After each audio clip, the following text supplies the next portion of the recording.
নমস্কার বন্ধুরা, আমার চ্যানেলের আরেকটি নতুন ভিডিওতে তোমাদের সবাইকে স্বাগত।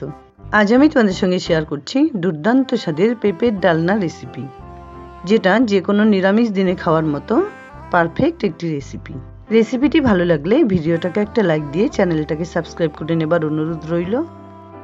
একদম সহজভাবে তৈরি দুর্দান্ত স্বাদের এই নিরামিষ রেসিপিটি বানানোর জন্য এখানে আমি একটা মিডিয়াম সাইজের পেঁপে আর দুটো আলু এরকম ডুমো করে কেটে নিয়েছি।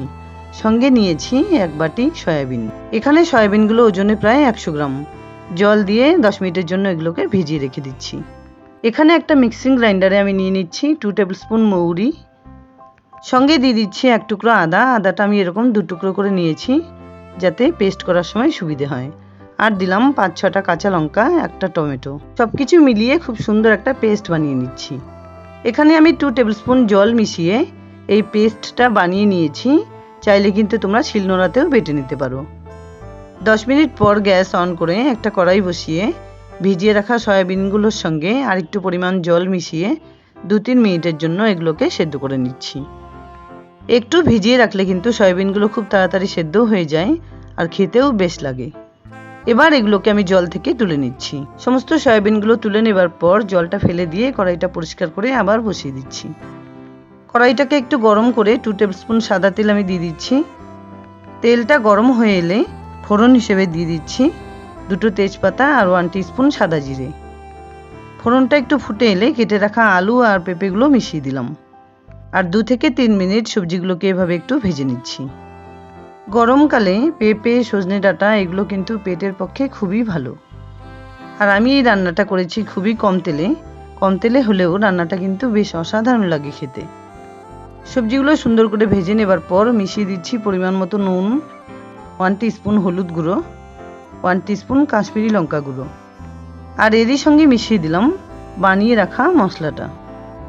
মৌরি বাটা দিয়ে আমি এর আগে অনেক ধরনের রেসিপি তোমাদের সঙ্গে শেয়ার করেছি, যেমন সজনে আলুর তরকারি বা ট্যাংরা মাছ দিয়ে লাউয়ের ঝোল বা লাউ ঘন্ট। মৌরি বাটা দিয়ে যে কোনো রেসিপি কিন্তু অসাধারণ লাগে খেতে। আর তেমনি এটা পেটও ঠান্ডা রাখে। সমস্ত মশলাগুলো একসঙ্গে করে কিছুক্ষণ কষিয়ে নেবার পর দিয়ে দিচ্ছি সেদ্ধ করে রাখা সয়াবিনগুলো। আলু পেঁপের সঙ্গে সয়াবিনগুলোকে মিশিয়ে সমস্ত কিছু একটু কষিয়ে নেবার পর ঢেকে 2-3 মিনিট এভাবে রান্না করে নেব। 2-3 মিনিট পর একবার ঢাকনা খুলে চেক করে নিচ্ছি।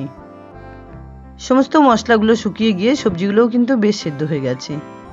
এবার মিক্সিং গ্রাইন্ডারে লেগে থাকা মৌরি বাটার মশলার সঙ্গে 1 থেকে 1.5 গ্লাস পরিমাণ জল মিশিয়ে সেটা এখানে ঢেলে দিলাম। সমস্ত সবজির সঙ্গে জলটাকে ভালোভাবে মিশিয়ে দেবার পর 3-4 মিনিট এভাবে হাই ফ্লেমে রান্না করে নিচ্ছি। বাচ্চারা যে সমস্ত সবজি খেতে চায় না অথচ তাদের শরীরের পক্ষে খুবই ভালো, সেই সমস্ত সবজির সঙ্গে যদি এভাবে সয়াবিন মিশিয়ে দেওয়া যায় তাহলে কিন্তু অনায়াসেই ওরা যে কোনো রান্না খেয়ে নেবে। আলু আর পেঁপেগুলো খুব সুন্দর সেদ্ধ হয়ে গেছে। সয়াবিন তো আগেই সেদ্ধ করে নিয়েছিলাম আর রান্নাটাও আমার এখানে পুরোপুরি রেডি।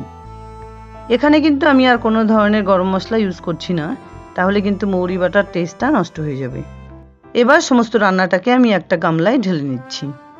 এই রেসিপিটা কিন্তু খুব একটা ঝোলঝোল হলে ভালো লাগবে না, এরকম গামাখা ভাব হলেই খেতে ভালো লাগবে। গরম ভাত, রুটি, লুচি, পরোটার সঙ্গে কিন্তু দারুণ লাগবে খেতে। অসাধারণ স্বাদের হেলদি পেঁপের ডালনা রেসিপি আমার এখানে রেডি অ্যান্ড সার্ভড। আশা করছি বন্ধুরা আমার এই রেসিপিটি তোমাদের খুব ভালো লেগেছে। যদি এতটুকুও ভালো লেগে থাকে তাহলে প্লিজ ভিডিওটাকে একটা লাইক করো, শেয়ার করো ফ্যামিলি ফ্রেন্ডসদের সঙ্গে।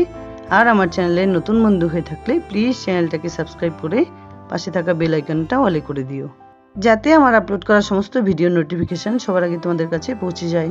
দেখা হচ্ছে নতুন কোনো ভিডিও নিয়ে। ভালো থেকো, ধন্যবাদ।